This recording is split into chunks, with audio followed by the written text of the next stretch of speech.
நான் என்.டி. ரவிச்சந்திரன் வழக்கறிஞர், world skill council career பேத் புரோகிராமுக்காக இந்த நிகழ்வில் நான் உரையாற்றுகின்றேன்.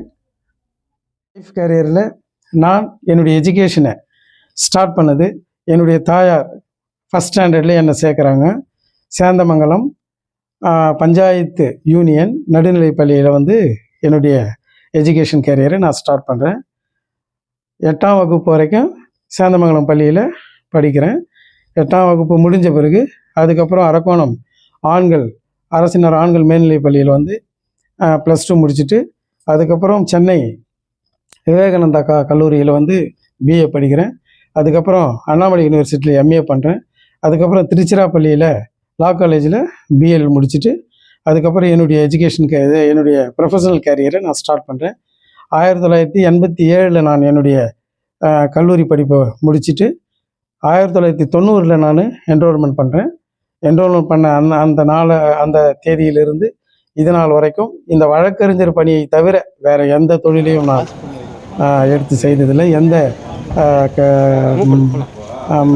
அமைப்பிலையும் நான் சேரலை. என்னுடைய வழக்கறிஞர் தொழிலை நான் ஒரு தொழிலாக கருதாமல் இது ஒரு சமூக பணியாக சிறமேற்கொண்டு இந்த சமுதாயத்திற்கு நம்மால் ஏதாவது செய்ய வேண்டும் என்கின்ற அந்த முனைப்போடு சமுதாய மக்களுக்கு நான் செய்து கொண்டிருக்கின்றேன். குறிப்பாக என்னிடம் வருகின்ற ஜீவனாம்ச வழக்கு மெயின்டெனன்ஸ் கேஸுக்காக என்கிட்ட வருவாங்க. அந்த மெயின்டெனன்ஸ் கேஸ் அவங்க ஜீவனத்திற்காக தான் இந்த வழக்கறிஞரை நாடி வராங்க. அதனால் அந்த ஜீவனத்துக்காக வரவங்க கிட்ட கட்டணங்கள் வாங்கக்கூடாது, ஃபீஸ் வாங்கக்கூடாதுன்றதுக்காக அவங்கக்கிட்ட நான் ஃபீஸ், இந்த ஜீவனாம்ச வழக்கில் மட்டும் நான் ஃபீஸ் வாங்க மாட்டேன். அந்த பெண்களுக்கு என்னால் முடிஞ்ச அந்த ஒரு தொண்டை அதை நான் நினச்சி இது நாள் வரையில் நான் பணியாற்றி கொண்டிருக்கின்றேன். ஜீவனாம்ச வழக்குகளில் மட்டும் பெண்களுக்கு என்னால் முடிந்த உதவிகளை நான் செய்து கொண்டிருக்கின்றேன். எல்லா வழக்குகளையும் கொலை வழக்கிலிருந்து, ராபரி டக்காய்ட்டிலிருந்து, அடிதடி வழக்கிலிருந்து, சிவில் வழக்கிலிருந்து நான் பேசிக்கலி சிவில் மற்றும் கிரிமினல் 2 நிலையிலும் நான் வழக்கறிஞர் பணியை ஆற்றுகின்றேன்.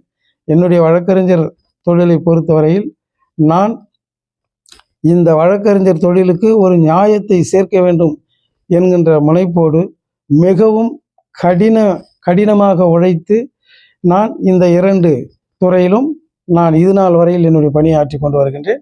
எனக்கு சீனியர் கிரிமினல் வழக்கை பொறுத்தவரையில் எனக்கு சீனியர் மறைந்த தெய்வ திரு ஐயா ஐசக் வழக்கறிஞர் அவரின் கீழ் தான் நான் ஜூனியராக பணியில் சேர்ந்து என்னுடைய கரியரை தொடங்கினேன். அதன் பிறகு சிவில் வழக்கை பொறுத்த வரைக்கும் எனக்கு சீனியர் கிடையாது. நானே எனக்கு சீனியர், நானே எனக்கு ஜூனியர். நானே என்னை சிவில் வழக்கை பொறுத்தவரை என்னை உருவாக்கி கொண்டு இது நாள் வரையில் சிவில் வழக்கிலும் என்னால் முடிந்த அளவிற்கு நான் கொண்டாற்றி வருகின்றேன். மேலும் இந்த வழக்கறிஞர் தொழிலில் எவ்வளவோ நெளிவு சுழிவுகள் இருந்த போதிலும், இந்த வழக்கறிஞர் தொழிலில் எவ்வளவோ அதிருப்தி இருந்த போதிலும் என்னுடைய ஒரே இலக்கு என்னுடைய கட்சிக்காரருக்கு நீதி கிடைக்க வேண்டும் என்பதற்காக யாரையும் எதிர்க்க தயாராக இருப்பேன். இது நாள் வரையில் நான் செய்து கொண்டிருக்கின்ற அது மகத்தான ஒரு பணியாகவே நான் கருதுகின்றேன்.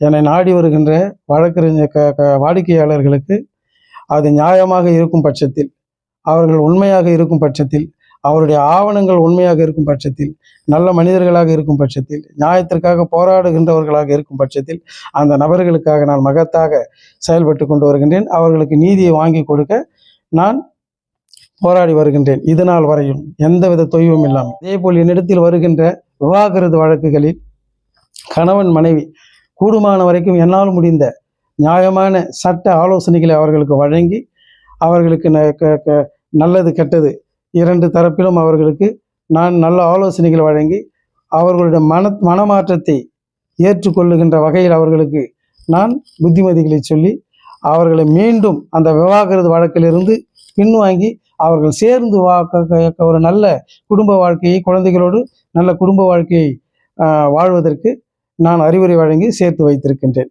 இதையும் ஒரு சமூக பணியாகவே நான் கருதுகின்றேன். என்னுடைய வழக்கறிஞர் தொழிலில் கட்டணங்களின் அடிப்படையில் பணத்திற்காக நான் இதுவரைக்கும் தொழிலை செய்ததில்லை. நான் ஒரு தரப்பினருக்காக நான் ஆஜராகிவிட்டால் எதிர்த்தரப்பில் என்னை விலை கொடுத்தோ அல்லது அதிகாரத்தை காட்டியோ அல்லது செல்வாக்கை காட்டியோ என்னை பயமுறுத்தி எல்லாம் பணிய வைக்க முடியாது. என்னுடைய வாடிக்கையாளர் வறுமையில் வாழ்ந்தாலும், அவன் வலியவனாக எளியவனாக இருந்தாலும், என்னுடைய கட்சிக்காருக்காக நான் எந்த நிலையிலும் அந்த வழக்கை முடித்து கொடுக்கவும், அவனுக்கு சாதகமாக செய்வதற்கு மட்டுமே நான் முனைப்புடன் செயல்படுவேனே தவிர, அதிகாரத்திற்கோ செல்வாக்கிற்கோ நான் அடிபணிந்து இவர்கள் வேண்டும் இவர்கள் வேண்டாம் என்கின்ற நிலையில் இதுவரைக்கும் நான் என்னுடைய வழக்கறிஞர் பணியை நான் செய்ததில்லை. என்னுடைய தொழிலில் நான் இதுவரைக்கும் ஒவ்வொரு வாடிக்கையாளருக்கும் நான் ஒரு அவர்களுக்கு ஒரு நண்பனாக இருந்து, அவர்கள் வீட்டு பிள்ளையாக இருந்து, அவர்களுக்கு உரிய ஒரு நல்ல மனிதனாக இருந்து தான் நான் சேவை செய்திருக்கின்றேன். என்னிடத்திலே வருகின்ற வாடிக்கையாளர்கள் என்னை வழக்கறிஞராக பார்க்காமல் அவர்கள் குடும்பத்தில் ஒருவராக தான் என்னை கருதுவார்கள்.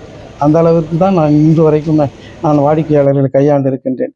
அதே நேரத்தில் இந்த வழக்கறிஞர் தொழிலில் நான் ஒவ்வொருவருக்கும் நான் சொல்லிக்கொள்வது என்னவென்றால், நாம் நியாயத்திற்காகவும் நெற்றிக்கும் திறப்பினும் குற்றம் குற்றமே என்கின்ற பாரம்பரியத்தில் வந்தவர்கள் நாம். அந்த அடிப்படையில் இருக்கும் ஆண்டவனே கண்ணை திறந்து நம்மளை சாம்பலாக்க நினைத்தாலும் தவறுதான் என்று சுட்டி காட்டிய நக்கீரன் பரம்பரையில் நாம் வந்தவர்கள்.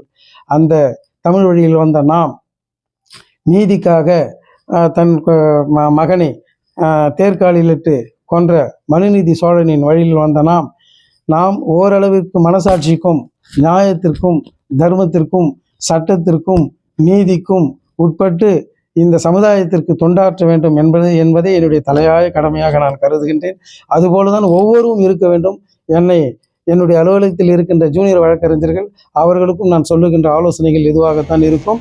அவர்களும் என்னை போல், இன்னும் சொல்லப்போனால் என்னை விட இன்னும் ஒரு படி மேலே போய் ஏழை எளிய மக்களுக்காக தொண்டாற்ற வேண்டும் என்கின்ற நிலையிலே அவர்களுக்கு நான் அறிவுரைகளையும் ஆலோசனைகளையும் வழங்கி இது நாள் வரையில் நாங்கள் சிறப்பாக எங்களுடைய அலுவலகத்திலே சட்டப்பணிகளை செய்து கொண்டு வருகின்றோம்.